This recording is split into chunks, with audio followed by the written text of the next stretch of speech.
नमस्कार, आप देख रहे हैं इंडिया टीवी। आपके साथ मैं हूं मीनाक्षी जोशी। उत्तर प्रदेश का मुकाबला दिन ब दिन जबरदस्त होता जा रहा है। जाटलैंड में बीजेपी, समाजवादी पार्टी, आरएलडी सब अपनी अपनी ताल ठोक रहे हैं। आज अखिलेश यादव मुजफ्फरनगर पहुंच रहे हैं, लेकिन थोड़ी देर पहले अखिलेश यादव ने एक ट्वीट किया। आइए वो ट्वीट आपके सामने रखते हैं। इस ट्वीट में अखिलेश यादव ने लिखा कि उनके हेलीकॉप्टर को बिना किसी वजह दिल्ली में रोक कर रखा गया, उन्हें मुजफ्फरनगर पहुंचने से रोका जा रहा है और यह बीजेपी की हताशा को दिखाता है। हालांकि करीब 45 मिनट के बाद अखिलेश यादव ने फिर एक ट्वीट किया। उन्होंने लिखा कि वो ऐतिहासिक उड़ान भरने को तैयार है। यह समाजवादी पार्टी के लिए एक संघर्ष का दिन है। तो एक एक करके दोनों ट्वीट, दोनों तस्वीरें हमने आपके सामने रख दी। उत्तर प्रदेश में चुनावी जंग से पहले 3 तस्वीरें भी आपके सामने रखते हैं। आज अखिलेश यादव ने दिल्ली में रोके जाने का आरोप लगाया। इससे पहले योगी आदित्यनाथ मेरठ में थे, उन्होंने भी लोगों से मुलाकात की। इस दौरान उन पर फूल भी बरसाए गए।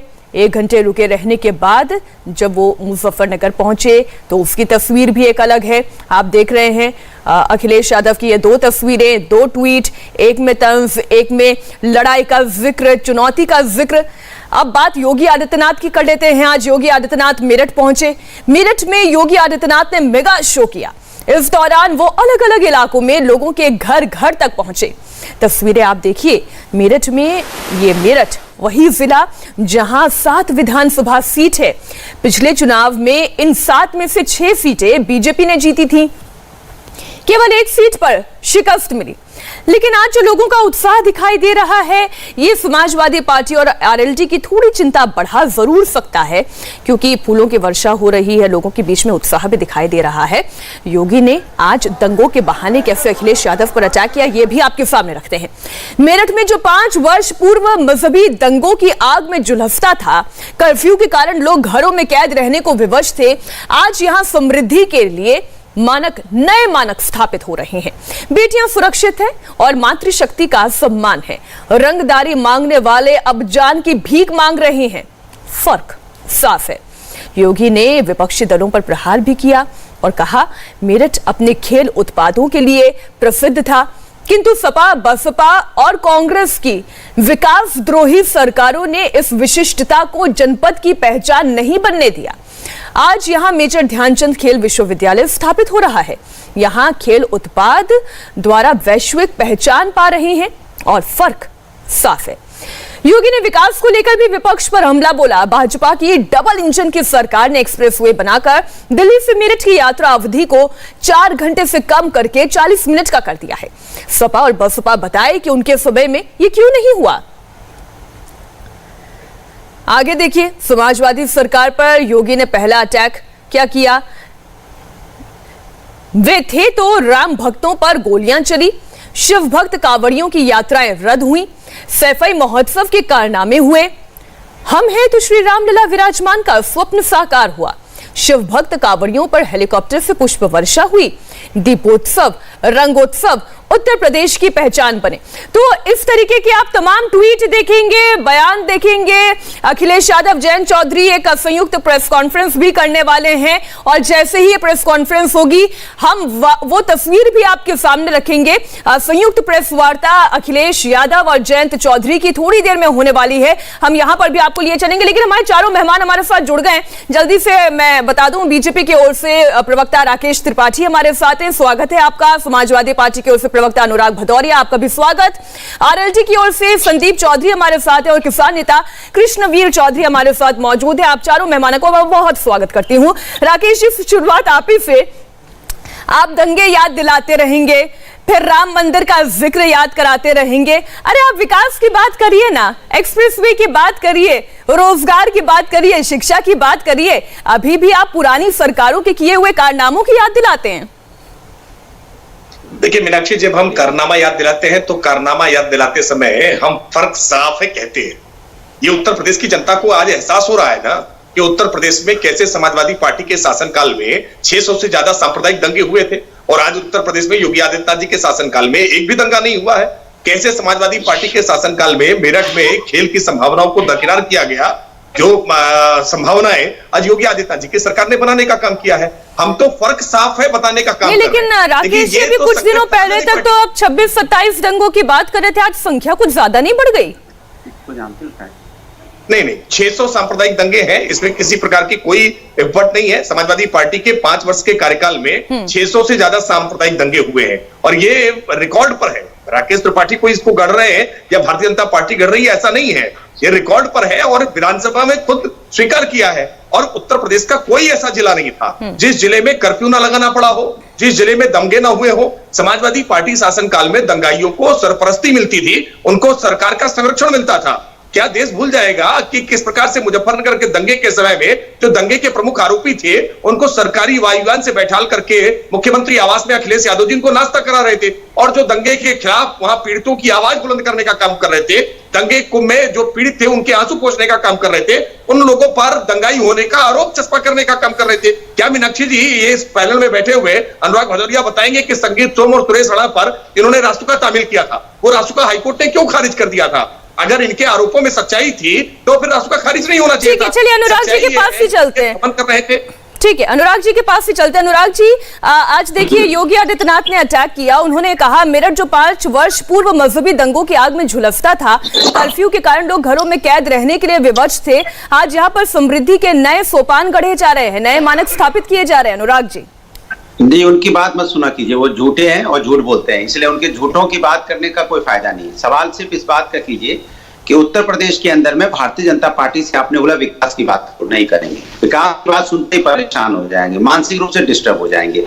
आप उनसे बात करो, रोजगार की बात करो तो नहीं करेंगे। वो छात्रों पर लाठी मारेंगे, बट से मारेंगे, कुंदे से मारेंगे, लेकिन मारेंगे छात्रों को, उनको रोजगार नहीं देंगे। रोजगार लेने जाएंगे उनका सर फोड़ देंगे। महिलाओं के साथ तो आपने देखा ही क्या चीरण हुआ है, चाहे लखीमपुर की घटना हो या हाथरस की घटना हो। जिस तरह से यहाँ पे किसानों को रौंदा गया, सरेआम रौंद के मार दिया गया। क्यों? बात किसान है, उनका मार दिया तो मार दिया। कोविड काल में आम जनता किस तरह से बिना ऑक्सीजन के तड़प तड़प के मरी है, आप सब जानते हैं। लाखों लोग मरे, लाखों हमारे आपके रिश्तेदार। कौन ऐसा व्यक्ति होगा जिसके डर से किसी व्यक्ति की मौत नहीं हुई होगी? और किसकी कमी से? ऑक्सीजन की कमी से, सरकार की नाकामी से। जब सरकार से बोला जा रहा था तो सरकार कह रही थी कि इसकी अगर कमी की बात करो तो एनएसए लगा देंगे, रासुका लगा देंगे, जेल में डाल देंगे। ये ऐसे उत्तर प्रदेश के मुख्यमंत्री थे जो आज तक विकास की राजनीति नहीं करते, उनको सिर्फ जाति धर्म की राजनीति करनी, इसलिए उनकी बात को कोई तर्जुमा नहीं देता। अब वो चिल्लाते लेकिन अनुराग जी देखिए, मेरठ जिले की ही जो उन्होंने बात कर दी, उन्होंने कहा कि ये खेल उत्पादों के लिए प्रसिद्ध था, लेकिन बीते आपके शासनकाल में इसको उसकी सही पहचान नहीं मिल पाई। अब वहां पर ना सिर्फ इंस्टीट्यूट बन रहा है, खेल के लिए जाना जा रहा है, मेजर ध्यानचंद का इंस्टीट्यूट का उन्होंने जिक्र किया। वो शायद भूल गए हैं कि उन्होंने खेल के लिए कुछ नहीं किया। जो हम लोग यहाँ पे खेल के अवार्ड देते थे वो अवार्ड भी बंद कर दिया। जो स्टेडियम हमने बनाया इतना बड़ा लखनऊ का क्रिकेट स्टेडियम, एक इंटरनेशनल मैच नहीं होने दिया आज तक, उसकी पैरवी नहीं की। सरकार से बात करते, यहाँ बड़े बड़े मैचेस आज तक हो जाते। 5 साल हो गए, 5 साल में कितने मैचेस हुए मैं पूछना चाहता हूँ। कोई चिंता थोड़ी है। कोई खेल से कोई लेना देना नहीं, एजुकेशन से कोई लेना देना नहीं, हेल्थ से कोई लेना देना नहीं, महिला समस्या से कोई लेना देना नहीं। उनको लेना देना सिर्फ इससे जाति धर्म की राजनीति करो और कैसे करके हम उसको वोट पे। लेकिन उत्तर प्रदेश की जनता इस चक्कर में नहीं पड़ने वाली। ये जितना भी हल्ला मचाएंगे, भारतीय जनता पार्टी के नेताओं को तो लोग गांव में नहीं घुसने दे रहे हैं, वो गांव से उनको पैदल भगाया जा रहा है, भागे भागे घूम रहे हैं, गली गली घूम रहे हैं, दरवाजे दरवाजे घूम रहे हैं कि क्या करें, पर्चा बांटते घूम रहे हैं। इस हैसियत में आ गए हैं कि अब उनको दरवाजे तो क्या माथा भी टेकेंगे तो भी उनको वोट नहीं मिलने वाला। ठीक है, कृष्णवीर चौधरी जी हमारे साथ किसान नेता जुड़े हुए हैं। पश्चिम में आपको क्या लगता है किसका सूर्य उदय होगा और किसका सूर्य डूब जाएगा? मीनाक्षी जी, गांव का हर बच्चा, हर किसान, हर नौजवान, हर बेटा, हर बेटी जानते हैं कि क्या भुगता था और किन हालातों में सड़क पर निकलना मुश्किल हो गया था। बहु बेटियों की इज्जत जो है वो सड़कों पे लूटी जा रही थी। तो ये ऐसे भूल नहीं सकते, चाहे वो मुजफ्फरनगर के दंगे हैं या पूरे उत्तर प्रदेश के दंगे हैं। कोई नहीं चाहता कि प्रदेश में दंगा कराने वाले लोगों को पनाह दी जाए, कोई नहीं चाहता कि अपराध करने वाले लोगों को, पालने वाले लोगों को सरकार लाया जाए। सबसे बड़ी परेशानी ये है, अगर जीवन में शांति है तभी तो जीवन है, तभी आगे बढ़ेंगे। और अगर शांति नहीं है और दंगों में फंसे हुए हर समय, तो कौन चाहेगा? गांव का आदमी समझता है, अब वो किसी के बहकावे में आने वाला नहीं है। मेरे कुछ कहने से या अनुराग जी के कुछ कहने से वो रत्ती भर अब उसको फर्क नहीं पड़ता। क्योंकि उसने अपने को देखा है बिजली 4 घंटे नहीं आती थी। मैं विकास की बात अरे क्या बात कर रहे हैं कृष्ण जी, अब तो चौधरी साहब सुनिए ना, कृष्णवीर जी सुनिए, अब तो अखिलेश यादव जी वादा कर रहे हैं कि 22 घंटा आ रही है, अब तो 20 घंटा आ रही है। मेरी बात सुनिए, अब आ रही है ना 20 घंटे और 22 घंटे बिजली गाँव में। हाँ, अखिलेश जी तो वादा कर रहे हैं, उनकी सरकार आ गई, उनकी सरकार आ गई तो 300 यूनिट बिजली मुफ्त देंगे, ये वादा कर रहे हैं। पैसे से तो मिली नहीं थी, 4 घंटा बिजली गांव में नहीं आती थी। क्या बात कर रहे हैं आप? हम कह रहे हैं पैसों से नहीं मिली, आप कह रहे हैं मुफ्त देंगे। मुफ्त में तो इस दुनिया के अंदर जहर भी नहीं मिलता। बिजली की तो बात छोड़िए। लीजिए संदीप चौधरी जी हमारे बीच में, मैं उन्हीं से जवाब दे रही थी। देखिए 2 चौधरी साहब हमारे बीच में बैठे हुए हैं, तो इसलिए ये दावा तो कोई कर नहीं सकता। डायरेक्शन दी है, ठीक सर, कि बताइए ये फ्री क्या नौटंकी कैसे चल रही है चुनाव के नाम। तो मैं ये कह रही थी कि देखिए हमारे बीच में संदीप चौधरी साहब भी जुड़े हुए हैं और 2 चौधरी यहाँ पर बैठे हुए हैं, तो कोई ये तो दावा नहीं कह सकता कि सारे हमारे साथ है या सारे उनके साथ है। तो इसलिए संदीप चौधरी जी आप ही बताएं, वो तो ये कह रहे हैं कि पहले बिजली तो देते तब मुफ्त देने का वादा करते। देखिए मीनाक्षी जी, सबसे पहले तो आपको बता दूं, आपने कहा 2 चौधरी बैठे हैं। हम चौधरियों के जो चौधरी होते हैं वो पंडित लोग होते हैं। हमारे यहाँ कोई भी तीज त्योहार होता है, सबसे पहले हम आप लोगों को खाना खिलाने का काम करते हैं। हम तो बहुत छोटे किसान वर्ग से आते हैं और हम देश के लिए अन्न पैदा करते हैं और घर में बच्चे पैदा करते हैं जो देश की सुरक्षा करने का काम करते हैं। अब मैं मुद्दे पे आ जाता हूं। आपने स्टार्टिंग में कहा था महिलाएं सुरक्षित हैं। मेरे बीजेपी के साथी कह रहे थे लॉ एंड ऑर्डर मेंटेन हुआ है, और अभी कृष्णवीर जी भी बहुत अच्छा बोल रहे थे। देखिए हाथ कंगन को आरसी क्या, पढ़े लिखे को फारसी क्या। अगर बहन हमारी सुरक्षित थी तो आप मुझे ये बताइए हाथरस की बेटी को रात में क्यों जलाया गया। अगर लॉ एंड ऑर्डर था तो ये बताइए किसी के दुख में शामिल होने के लिए अगर जयंत चौधरी जाते हैं तो उस पर पुलिस लाठीचार्ज क्यों करती है। अगर यहाँ पे कानून व्यवस्था ठीक थी और बेटियां सुरक्षित थी और किसान सुरक्षित थे तो आप मुझे ये बताइए कि किसानों के ऊपर गाड़ियां क्यों चढ़ा दी जाती हैं। अगर सब कुछ अच्छा था तो क्या हिंदुस्तान के प्रदर्शनकारियों को हम नकली किसान कह सकते हैं, हम क्या खालिस्तानी कह सकते हैं, हम क्या आतंकवादी कह सकते हैं। इतने तबके दिए गए मीनाक्षी जी कि आदमी का जीना मुश्किल हो गया। आपने देखा टिकैत साहब जिनके पिताजी भी किसानों की लड़ाई लड़ते रहे, किसानों की बातें रखते रहे, उनके आंखों में आंसू आ गए और कितना बड़ा आंदोलन हुआ और उस चीज का एहसास हुआ भारतीय जनता पार्टी की सरकार को, मोदी जी को। और वो तीनों काले कानून जिनको 1 साल पहले कहना स्टार्ट किया था कि वापस ले लीजिए, वो वापस लेने का काम किया, वापस लेने का काम किया। इसके लिए मैं धन्यवाद करता हूं। लेकिन जो किसानों के लिए इतनी 700 किसानों की जान गई, मीनाक्षी जी क्या एक बार धर्म और फर्ज नहीं बनता था कि उनके लिए शोक संवेदनाएं व्यक्त किया जाए। बीजेपी ने एक गवर्नर बनाए सत्यपाल मलिक जी, उन्होंने कहा कि हमारे देश में अगर कुतिया भी मरती है तो हमारे देश के राष्ट्रपति, प्रधानमंत्री, गृह मंत्री दुख व्यक्त करते हैं। लेकिन क्या हमारे संदीप जी जान चली गई गुरुद्वारा के जो, लेकिन संदीप जी आप भी जानते हैं अमित शाह ने बहुत सारे जाट नेताओं के साथ बैठक की। संदीप जी बहुत सारे जाट नेताओं के साथ अमित शाह ने बैठक की और उसके बाद फिर बहुत सारे बयान भी आए लगातार पिछले 2-3 दिन से हम देख रहे हैं। बार बार अब भारतीय जनता पार्टी चौधरी अजीत सिंह के ही बयान को याद दिला रही है, आरएलडी को भी और समाजवादी पार्टी को भी, कि चौधरी अजीत सिंह ने कहा था कि जिसकी गाड़ी में सपा का झंडा समझो उसमें बैठा गुंडा। मीनाक्षी जी बहुत अच्छी बात आपने कही। देखिए जब हम हरियाणा का चुनाव देख रहे थे तो बीजेपी वाले चौटाला परिवार पे हमला करते थे कि जहां चौटाला वहां घोटाला। आज बीजेपी की सरकार किसके कंधों पर चल रही है? उसी चौटाला के कंधों पर चल रही है। जब बिहार का चुनाव आप देख रहे थे, आप कह रहे थे कि नीतीश कुमार के डीएनए में प्रॉब्लम है, लेकिन नीतीश कुमार ही आज वहां सरकार चला रहे हैं। इसी तरीके के ये आरोप होते हैं और मुझे खुशी इस बात की है मीनाक्षी जी, आपको मैं चैलेंज करता हूं चौधरी चरण सिंह के टाइम से जयंत चौधरी तक के टाइम में आप एक भी घोटालेबाज, एक भी क्रिमिनल, एक भी बलात्कारी, एक भी भ्रष्टाचारी किसी नेता का मैं तो दूसरी संभावना सोचने लग गई थी संदीप जी, मैं तो दूसरी संभावना सोचने लग गई थी। आपने बिहार का जिक्र कर दिया, पहले नीतीश जी को बुरा भला कहा, उन्हीं के साथ सरकार बना ली, चौटाला साहब को बुरा भला कहा, उन्हीं के साथ सरकार बना ली, आज आरएलडी को भी अपने साथ मिलाने की कोशिश भले ही कर रहे हो, आप भले ही ना जा रहे हो साथ, क्या पता भविष्य में क्या संभावना निकल जाए। राकेश जी कोई संभावना है अभी भी? क्योंकि प्रवेश वर्मा को हमने सुना था, वो ये कह रहे थे कि दरवाजे खुले थे, खुले रहेंगे। देखिए मीनाक्षी जी एक बात मैं स्पष्ट कर दूं, भारतीय जनता पार्टी उन सभी छोटे दलों का स्वागत करती है जो बड़े लक्ष्य के लिए काम कर रहे हैं, जो उत्तर प्रदेश की बेहतरी के लिए काम करना चाहते हैं, जो उत्तर प्रदेश में किसानों के उत्थान के लिए काम करना चाहते हैं, जो एक भारत श्रेष्ठ भारत के लिए उत्तर प्रदेश की योगदान बढ़ाना चाहते हैं, जो भारत को जगत गुरु बनाने के लिए अपना योगदान देना चाहते हैं, जो भारतीय जनता पार्टी की नीतियों के साथ सहमत होंगे, जो प्रधानमंत्री नरेंद्र मोदी जी के कार्यक्रमों के साथ सहमत होंगे, जो अंतिम व्यक्ति के उत्थान के लिए जो केंद्र सरकार की योजनाएं हैं उन सरकारों की योजनाओं के साथ सहमत होंगे। कोई भी राजनीतिक दल उसके साथ सहमत होगा, हम उसका स्वागत करेंगे। अगर राष्ट्रीय लोकदल को लगेगा कि उनको भी हमारे साथ आना चाहिए और वो उन योजनाओं से, इन कार्यक्रमों से सहमत है, तो हम उनका साथ लेने से कभी गुरेज नहीं करेंगे। हम तो कह रहे हैं समाजवादी पार्टी भी अपने जो डॉक्टर लोहिया के वास्तविक समाजवाद है उसको मान करके हमारे साथ आना चाहे तो वो भी आ सकेगी, लेकिन ये तुष्टीकरण करना चाहते हैं, ये जिन्ना जिन्ना का जाप करना चाहते हैं, ये पाकिस्तान को राजनीतिक दुश्मन बताना चाहते हैं, ये तालिबान के लड़ाकों को भारत के स्वतंत्रता संग्राम सेनानियों के बराबर खड़ा करना चाहते हैं, ये इस प्रकार की बांटने की नीति लेकर के चाहते हैं, सांप्रदायिक सद्भाव बिगाड़ने की नीति लेकर के चाहते हैं, दंगाइयों को साथ लेकर के चलना चाहते हैं, अपराधियों का हाथ लेकर के राकेश जी, वो तो जिन्ना पाकिस्तान का नाम ले रहे हैं, आप तो अखिलेश जी को 1 घंटा बिना किसी कारण रोक दे रहे हैं। आरोप तो आप पर यही लग रहा है। नहीं, देखिए आप अभी देखिए आरोप और कैसे कैसे लगेंगे और क्या क्या आरोप लगेंगे। ये सारे आरोप अपने हार के लिए पहले से ही कारण गिने जा रहे हैं।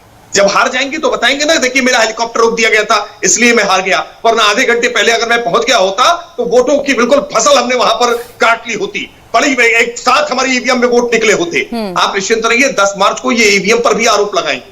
निर्वाचन आयोग पर तो आरोप पहले से ही लगा रहे हैं। अनुराग जी, ये आरोप लगाना, चुनाव से पहले पॉलिटिकल वेंडेटा का आरोप और चुनाव के बाद ईवीएम पर आरोप। देखिए, आपने भारतीय जनता पार्टी के प्रवक्ता को सुना और उनकी परेशानी आपने देखी कि वो अपने 5 साल का काम अभी तक नहीं गिना पाए। उनसे पूछा गया कि रौंदने वाले जो किसान जिनकी मौतें हुई हैं, क्या उनकी आर्थिक मदद सरकार ने क्यों नहीं की, उनके परिवार की सरकार ने देख रेख क्यों नहीं की। समाजवादी पार्टी की सरकार आएगी तो हम 25 लाख रुपए से हर परिवार की मदद करेंगे और उनका सम्मान करेंगे। दूसरी बात इनसे पूछा, आपने ये नहीं पूछा कि छात्रों पे क्यों लाठियां बरसाई, क्यों उनके सर फोड़े गए। क्या उत्तर प्रदेश का छात्र क्या उत्तर प्रदेश का नहीं है?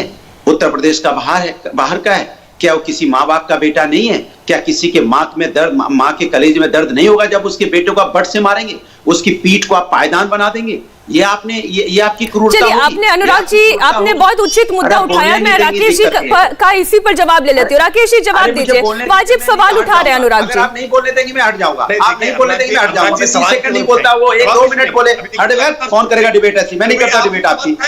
अनुराग जी बहुत बहुत धन्यवाद हमारे साथ जुड़ने के लिए, बहुत बहुत धन्यवाद। यहाँ पे बदतमीजी के लिए कोई जगह नहीं है। सवाल पूछेंगे और जवाब का इंतजार नहीं करेंगे। राकेश जी जवाब दीजिए। रटा रटाया पाठ्यक्रम है समाजवादी पार्टी का, इसलिए समाजवादी पार्टी को यह पेन होता है।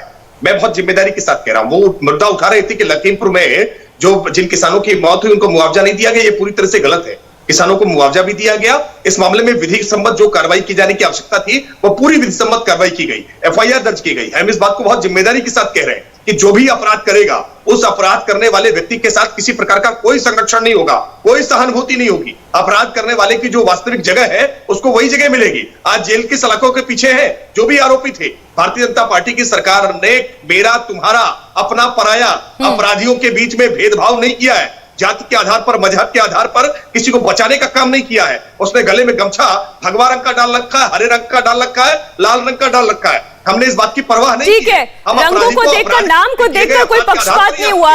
मैं आरएलडी के प्रवक्ता संदीप चौधरी हमारे बीच बैठे हुए हैं। संदीप जी ये कह रहे हैं कि ना रंग देखकर, ना जात देखकर, ना सरनेम देखकर काम हुआ। आप बताएं।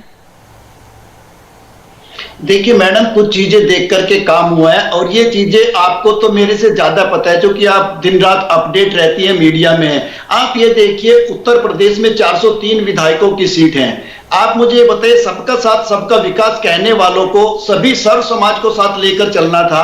जब आप शाहनवाज हुसैन को पार्टी में रख सकते हैं, नकवी को रख सकते हैं, रिजवी को रख सकते हैं, क्या 403 में से कुछ टिकट मुसलमानों के लिए बनते थे या नहीं बनते थे? आपको 3 तलाक की चिंता है बहनों के लिए, क्या किसी मुस्लिम बहन को टिकट मिलना चाहिए था या नहीं मिलना चाहिए था? मीनाक्षी जी आप ही बताइए।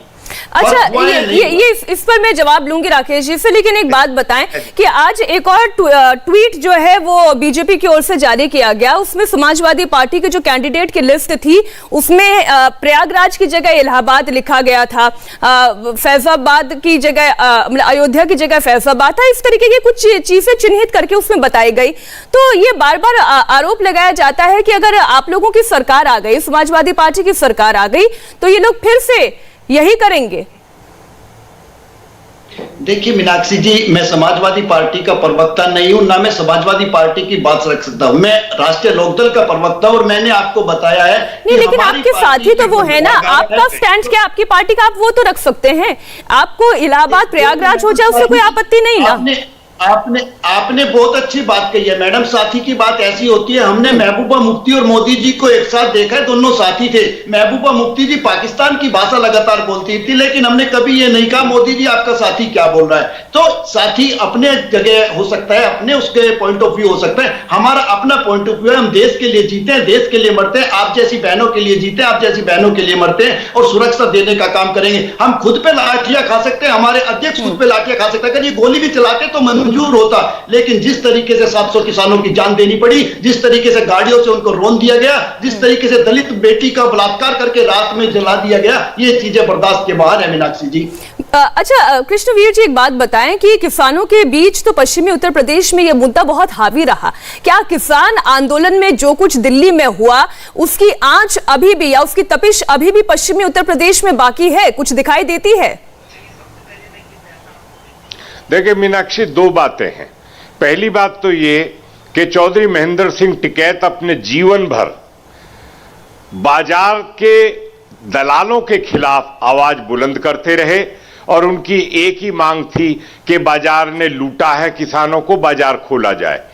और ये जब कानून में बाजार खोलने की बात हुई और कानून आया तो सबसे पहले किसान यूनियन से राकेश टिकैत ने प्रेस कॉन्फ्रेंस करके स्वागत किया इन कानूनों का और कहा कि हमारी 27 साल पुरानी मांग पूरी हो गई, हम धन्यवाद करते हैं। ये एक मुद्दा। दूसरी बात, संदीप ने भी बहुत अच्छी बात कही कि हमारे बच्चे सीमा पे रखवाली करते हैं। उस दिन भी मीनाक्षी हमारे बच्चे थे जब दिल्ली पुलिस के 400 जवान घायल हुए और कोई भी विरोधी दल का नेता उन बच्चों को, उन सिपाहियों को हमारे को देखने नहीं गया। ये सोच बताती है। बात इलाहाबाद की और फैजाबाद की, ये तो इनकी सोच है। आप समाजवादी पार्टी के उम्मीदवारों की लिस्ट देख लीजिए, उसमें टॉप के अपराधी जो हैं वो उनकी भरमार है। सवाल ये है लेकिन जिस तरीके की जी, वीडियो आप वायरल हो दागियों रही की है, बात अगर एक मिनट मीनाक्षी जी, मीनाक्षी मैं जल्दी से एक सवाल ले लूं, फिर मुझे क्योंकि प्रेस कॉन्फ्रेंस शुरू हो जाएगी तो फिर मैं वापस आपके पास नहीं आ पाऊंगा। एक मिनट नहीं, जो पाकिस्तान हमारे बच्चों पर हमला करवाता आतंकवादियों से सीमा के ऊपर, जो पाकिस्तान हमारे बेगुनाहों को मरवाता है, उस पाकिस्तान को अखिलेश अपना दोस्त बताते हैं और हिंदुस्तान का पाकिस्तान दुश्मन है और ये इनका वो दोस्त है पाकिस्तान। इंडिया टीवी हर वक्त हर जगह डाउनलोड करने के लिए सर्च करें India TV news Google play store या ऐप स्टोर पर।